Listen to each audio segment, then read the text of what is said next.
नमस्कार स्टूडेंट, एक बार मैं फिर से आपका बहुत बहुत स्वागत करता हूँ लेटरी Ram Kumar college of special education में। और आपसे क्षमा चाहता हूँ कि बीच के कुछ दिन आप लोगों की कक्षा नियमित नहीं हो पाई कुछ कारणों से।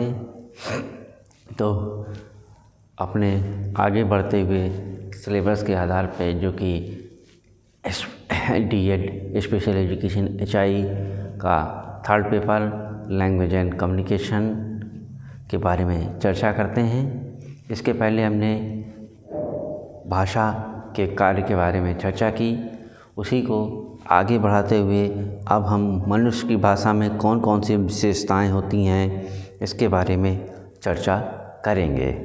तो मनुष्य की भाषा में निम्नलिखित विशेषताएं होती हैं। इसमें सर्वप्रथम है प्रतीकात्मक प्रणाली, सिंबॉलिक सिस्टम। भाषा एक प्रतीकात्मक प्रणाली है। भाषा दो पहलुओं पर निर्भर करती है, पहला ग्रहण करना रिसेप्शन और दूसरा अभिव्यक्त करना एक्सप्रेशंस। इन दोनों पहलुओं में प्रतीक का ही प्रयोग किया जाता है, चाहे वो ग्राफिक हो या ध्वनि प्रतीकात्मक साउंड सिंबॉलिक। दूसरा है परंपरागत कन्वेंशनल। भाषा में प्रयुक्त विचार वस्तु व अन्य संकल्पनाओं का नामकरण पहले से ही स्थापित किया जा चुका है, वही परंपरागत रूप से चली आ रही है। जैसे पेन को पेन इसलिए कहा जाता है क्योंकि इस शब्द की उत्पत्ति के समय लोगों में सहमति बनी और इसका नाम पेन रख दिया गया, और वही परंपरागत रूप से चली आ रही अतः भाषा परंपरागत है। जिस चीज़ का जो नाम सहमति के साथ बन गया उसको उसी नाम से जाना लगा। सांस्कृतिक स्थानांतरण। प्रत्येक बालक में भाषा सीखने की जन्मजात क्षमता होती है, लेकिन बालक वही भाषा सीखेगा जिस संस्कृति में वो पला बढ़ा होगा। जैसे कोई बालक जन्मकाल से अमेरिका में रहेगा तो वो निश्चित रूप से अंग्रेजी भाषा को ही सीखेगा, ना कि हिंदी। अतः भाषा सीखना संस्कृति पर निर्भर करता है। उत्पादकता प्रोडक्टिविटी। किसी भी भाषा के शब्दों की संख्या सीमित होती है, लेकिन उन्हीं सीमित शब्दों के प्रयोग से हम असंख्य वाक्यों का निर्माण करते हैं। अर्थात इससे ये सिद्ध होता है कि भाषा में उत्पादकता यानी प्रोडक्टिविटी होती है। सुचारिता का तात्पर्य है किसी भी भाषा के विषय वस्तु कंटेंट और रूप फॉर्म कोई तार्किक संबंध नहीं होता। एक वस्तु के भिन्न भिन्न भाषा में भिन्न भिन्न नाम हैं, ये स्वच्छता की तरफ प्रदर्शित करता है। ट्री को हिंदी में पेड़ और संस्कृत में वृक्ष, मराठी में झाड़, अंग्रेजी में ट्री। इस प्रकार हम कह सकते हैं कि विषय वस्तु और रूप में कोई तार्किक संबंध नहीं होता है। डिस्प्लेसमेंट स्थानांतरण हमें वह क्षमता प्रदान करता है जिसके द्वारा हम किसी दिशा एवं काल एवं अतीत एवं भविष्य के बारे में अपने विचार प्रस्तुत कर सकते हैं। अर्थात वर्तमान में कोई वस्तु मौजूद नहीं है तब पर भी हम उसके बारे में अपनी इच्छाओं को अभिव्यक्त कर सकते हैं। उदाहरण, यदि हम पानी शब्द का प्रयोग करें तो इस शब्द के प्रयोग से श्रोता के मस्तिष्क में पानी की छवि बन जाती है, भले ही वहाँ पर पानी अर्थात में मौजूद हो या ना हो। भाषा की इसी विशेषता के द्वारा हम वैसी चीज़ों या संकल्पनाओं की कल्पना कर सकते हैं जो वर्तमान में मौजूद ना हो। इसके बाद है ड्यूअलिटी यानी द्वैध अवस्था। द्वैध अवस्था का तात्पर्य है कि कोई भी भाषा एक साथ दो स्तर पर व्यवस्थित की जाती है। पहला स्तर होता है जैसे का, खा, गा, गा, गा, जिसे हम वाणी ध्वनि उत्पादन कहते हैं, जिसका कोई अर्थ नहीं होता। दूसरे स्तर पर इन वाणी को किसी नियम के तहत एक दूसरे के साथ जोड़ कर सार्थक शब्द, वाक्यांश बोले या वाक्य बोले जाते हैं। जैसे कमल हमारा राष्ट्रीय पुष्प है। कहने का तात्पर्य है, जैसे अगर वर्णमाला का उच्चारण करें का, खा, गा, गा, अंगा, तो इसका कोई अर्थ नहीं होता है, परंतु इन्हीं से जोड़कर जब हम कोई सी वाक्य को बनाते हैं तो उसका अर्थ होता है। जैसे कमल हमारा राष्ट्रीय पुष्प है। अब स्वर पे के बारे में बात करते हैं।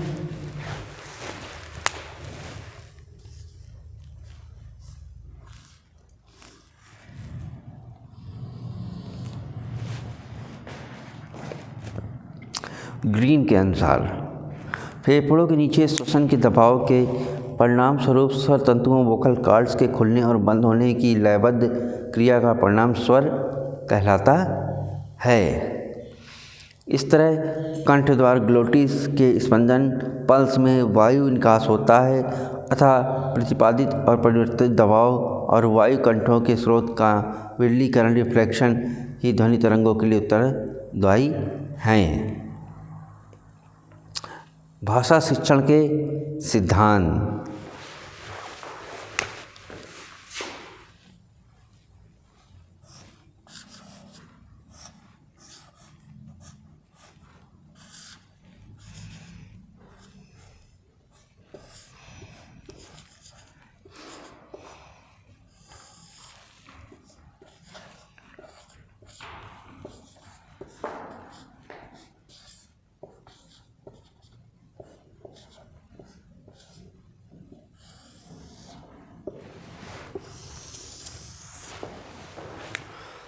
भाषा शिक्षण के सिद्धांत।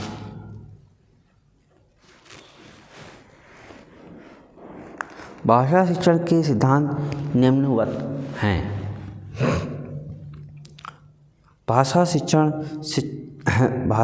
शिक्षक एक महत्वपूर्ण कार्य है, क्योंकि श्रवण बधिर बच्चों की शिक्षा में भाषा का महत्वपूर्ण योगदान होता है। हम सभी को पता है कि श्रवण बधिर बालक का भाषा विकास अवरुद्ध होता है, जिसके द्वारा वो ज्ञान प्राप्त नहीं कर पाता है। भाषा श्रवण बधिर बालक के लिए ज्ञान प्राप्त करने का एक महत्वपूर्ण साधन है। भाषा से संबंधित अनेक विद्वानों ने कुछ सुझाव एवं नियम प्रस्तुत किए हैं, जिन्हें भाषा शिक्षण के रूप में स्वीकार किया जाता है। प्रत्येक शिक्षक से ये अपेक्षा की जाती है कि वो श्रवण बधिर बच्चों को भाषा शिक्षण कराते समय इन सिद्धांतों का भली-भांति पालन करे, जिससे कि उसका भाषा शिक्षण प्रभावशाली हो सके और श्रवण बधिर बच्चों में भाषा से संबंधित अधिक से अधिक हो सके, जिसमें है बहुज्ञानेंद्रियों का प्रयोग, use of multi sensory channel.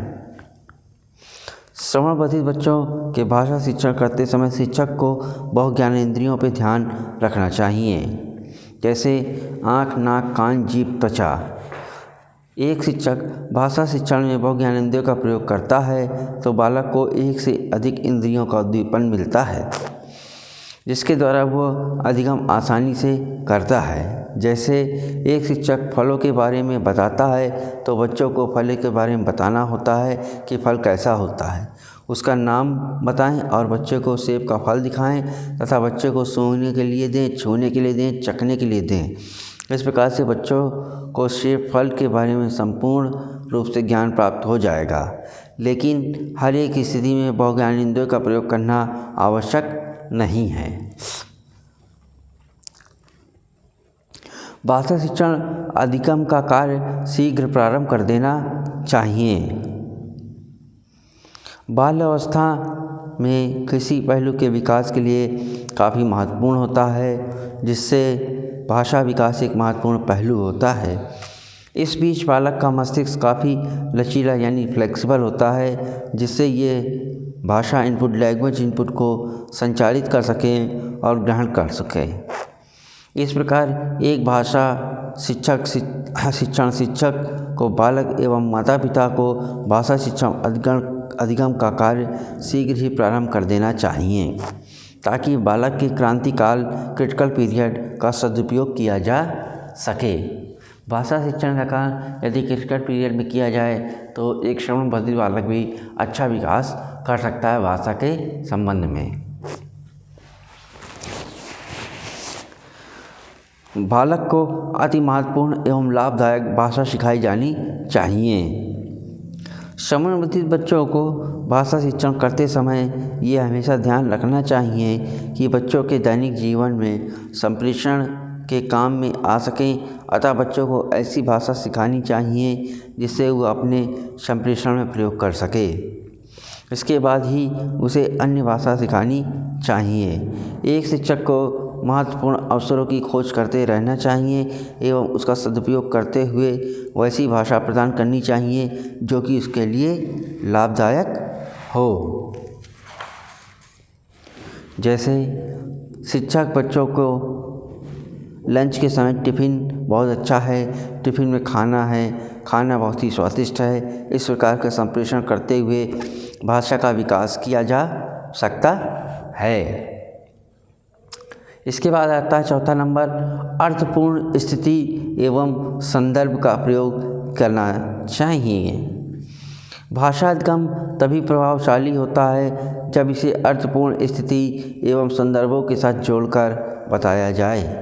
जब हम संदर्भ रहित भाषा शिक्षण करते हैं तो भाषा अर्थपूर्ण नहीं होती, जिससे बच्चे उसे बहुत जल्द ही भूल जाते हैं। अतः भाषा शिक्षक को संदर्भों एवं स्थिति एवं उसके अर्थ को विशेष रूप से ध्यान में रखना चाहिए।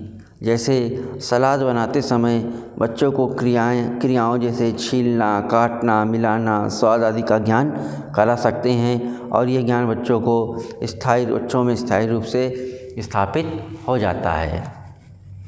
नेक्स्ट है, भाषा को साधन समझना चाहिए ना कि साध्य। संप्रेषण करना भाषा का मुख्य कार्य है। जैसा कि हम जानते हैं कि सामाजिक, शैक्षणिक, संज्ञानात्मक आदि पहलुओं का विकास करने के लिए भाषा ही माध्यम का कार्य करती है। भाषा के द्वारा हम अनेक प्रकार के ज्ञान को प्राप्त करते हैं। आमतौर पर ये देखा जाता है कि भाषा शिक्षण से शिक्षक बच्चों को पढ़ाते समय भाषा पर काफ़ी बल देते हैं और वे लोग भाषा का प्रयोग साध्य के रूप में करते हैं। जब भाषा शिक्षण के सिद्धांत के अनुसार अन्य विषयों का ज्ञान प्राप्त करने के लिए भाषा का प्रयोग साधन के रूप में करना चाहिए, ना कि साध्य के रूप में। नेक्स्ट है, भाषा सीखना एक निरंतर चलने वाली प्रक्रिया है, ना कि केवल कक्षा या क्लासरूम का परिणाम। विशेष विद्यालय में शिक्षक भाषा शिक्षण के लिए विभिन्न प्रकार की तकनीकियों का प्रयोग करते हैं। इन तकनीकियों का प्रयोग केवल क्लासरूम तक सीमित नहीं रहना चाहिए, अर्थात क्लासरूम में सीखी गई भाषा का स्थानांतरण क्लासरूम से बाहर अन्य जगहों पर प्रयोग में लाना चाहिए, जिससे कि बालक की भाषा का स्थायी रूप से विकास हो सके। उदाहरण के लिए, एक शिक्षक क्लासरूम में शरबत बनाने के प्रत्यक्ष क्रिया डायरेक्ट एक्टिविटी के द्वारा बच्चों को नींबू काटना, निचोड़ना, मिलाना तथा स्वाद, खट्टा मीठा आदि शब्दों के बारे में बताता है, तो इस सिद्धांत के अनुसार क्लासरूम में सीखे गए शब्दों का प्रयोग क्लासरूम से बाहर भी बच्चों के माता पिता घर पर सब्जी काट रहे हों तो काटना शब्द को बताना चाहिए। इस प्रकार निचोड़ना, मिलाना आदि शब्दों का ज्ञान कराना चाहिए। अगला है, बालक की रुचि और आवश्यकता को ध्यान में रखना चाहिए। इस सिद्धांत के अंतर्गत बालकों की रुचि और आवश्यकताओं को ध्यान में रखते हुए शिक्षण क्रिया को किया जाता है। इस प्रकार के शिक्षण क्रिया काफ़ी प्रभावशाली शिक्षण माना जाता है। जैसे बच्चों की रुचि क्रिकेट खेलने में है तो क्रिकेट के द्वारा बच्चों की भाषा एवं गणित आदि का विकास किया जा सकता है। जैसे प्लेयरों की संख्या, स्टंपों की संख्या, एम्पायरों की संख्या, ग्राउंड की लंबाई और चौड़ाई। तो ये थी आपकी भाषा शिक्षण के सिद्धांत। अब भाषा शिक्षण की पद्धति के बारे में चर्चा करते हैं। भाषा शिक्षण की पद्धति निम्नलिखित है। पहली, संरचनात्मक पद्धति स्ट्रक्चरल मेथड, प्राकृतिक पद्धति, नेचुरल मेथड और संयुक्त पद्धति कंबाइंड मेथड। संरचनात्मक पद्धति।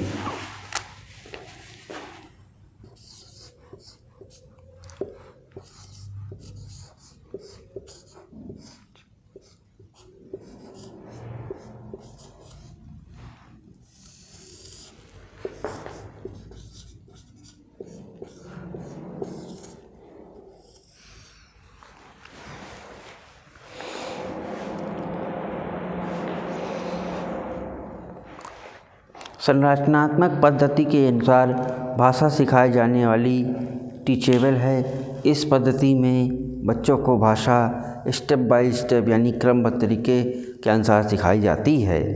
संरचनात्मक पद्धति की निम्नलिखित विशेषताएं हैं। इसमें नंबर 1, योजनाबद्ध क्रियाकलापों पर अधिक बल दिया जाता है। व्याकरणीय शिक्षण में विश्वास रखा जाता है। व्याकरणीय नियम पैटर्न बच्चों को बताए जाते हैं। अंत से पूर्ण की ओर शिक्षण कार्य किया जाता है। इसके बाद आती है प्राकृतिक पद्धति नेचुरल मेथड।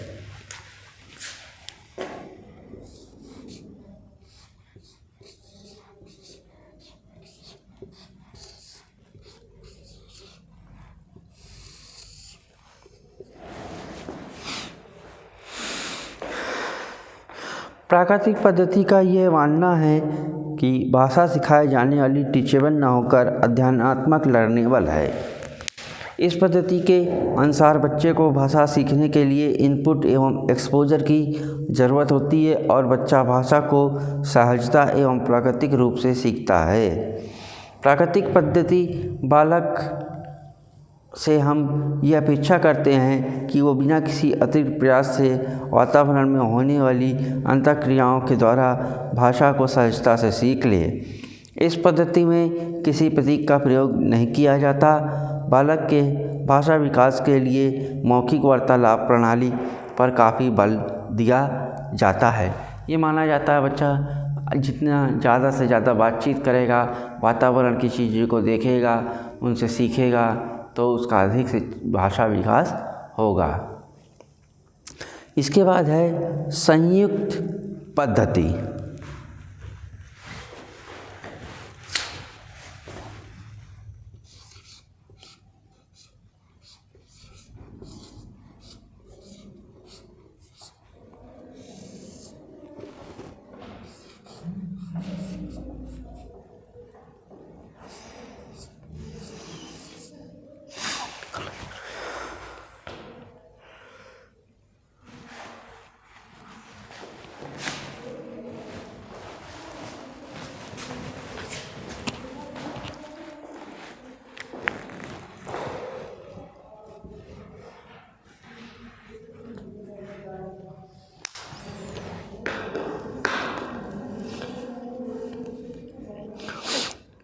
संयुक्त पद्धति में संरचनात्मक एवं प्राकृतिक पद्धति के दोनों पहलुओं को शामिल करके संयुक्त पद्धति का निर्माण किया गया है। इस पद्धति को 4 भागों में विभाजित किया गया है।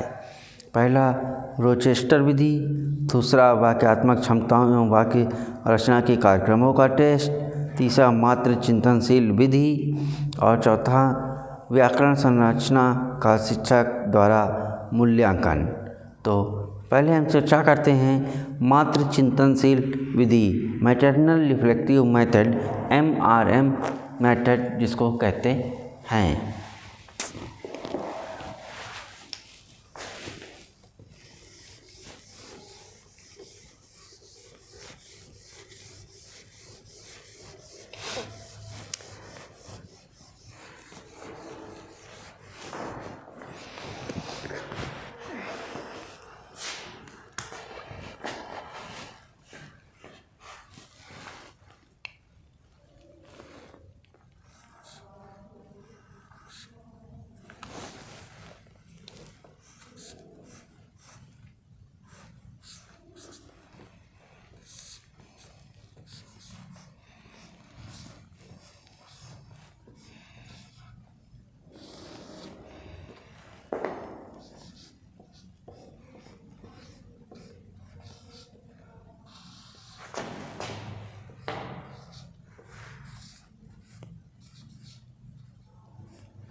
वैन उडेन 1970 के अनुसार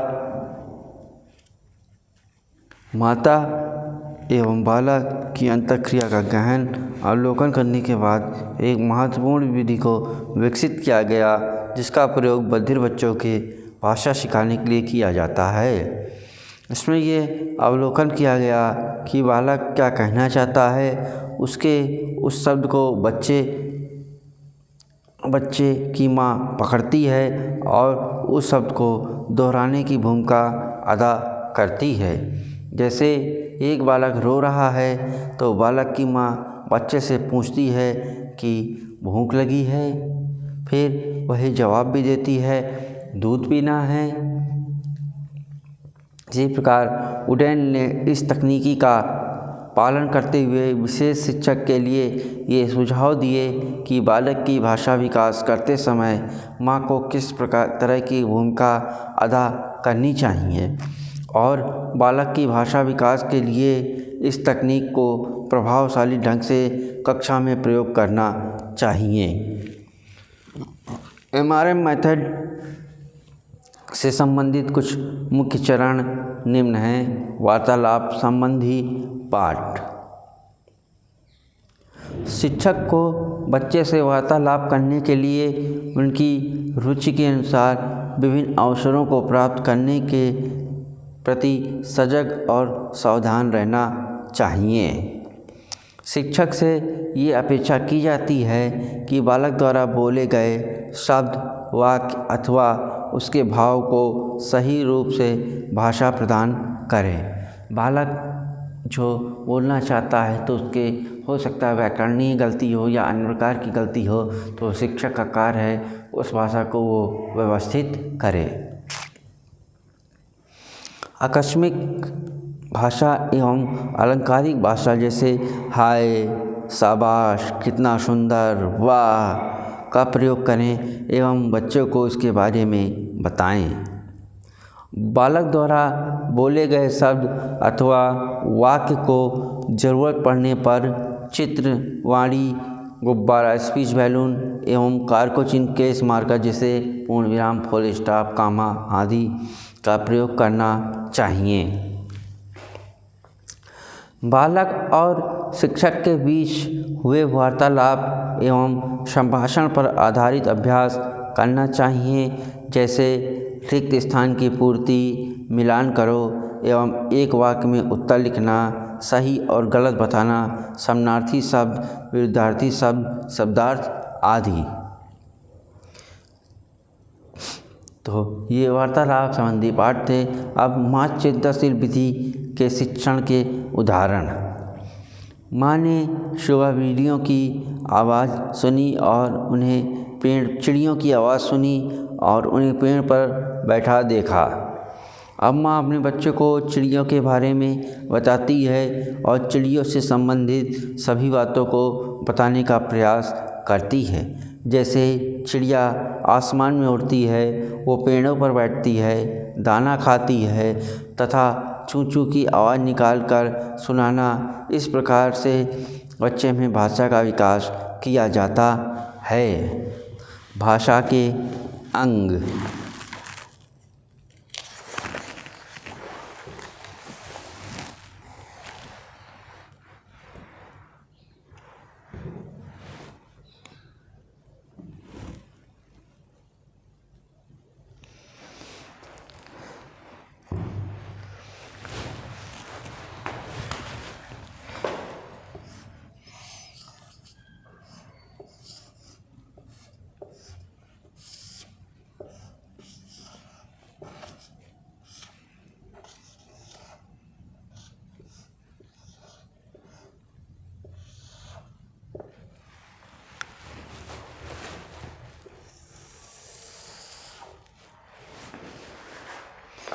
तो हमने मात्र चिंतनशील विधि MRM मेथड के बारे में चर्चा की, जिसको हिंदी में मात्र चिंतनशील विधि भी कहते हैं। इसमें माँ एक्सपोज़र देती है और माँ ही बोलती है, बच्चे से कहती है, बच्चे के जो बोलना है वो भी माँ बोलती है, और जो माँ को बोलना है वो तो माँ बोलती ही है। तो इस प्रकार से वार्तालाप दोनों के बीच में होता है। इसमें बच्चे की भाषा का विकास बहुत अच्छे तरीके से होता है, क्योंकि बच्चा जो है अपनी माँ के पास ज़्यादा से ज़्यादा समय गुजारता है। तो भाषा के अंग में हम फोनोलॉजी, मॉर्फोलॉजी, वाक्य विन्यास, छंद शास्त्र, सेमेटिक्स, प्रैग्मेटिक्स, अफेसिया या वाचाघात और भाषा की सहजता आदि के बारे में अध्ययन करेंगे। लेकिन ये चर्चा अब हम आज ना करके कल करेंगे। आज की कक्षा को मैं यहीं समाप्त करता हूँ और आशा करता हूँ आपको भली भांति से समझ में आया हो। आप लोगों से निवेदन है कि हमारे चैनल को अधिक से अधिक सब्सक्राइब करें, जिससे आने वाले नए वीडियो के बारे में आपको नोटिफिकेशन मिल सके। नमस्कार।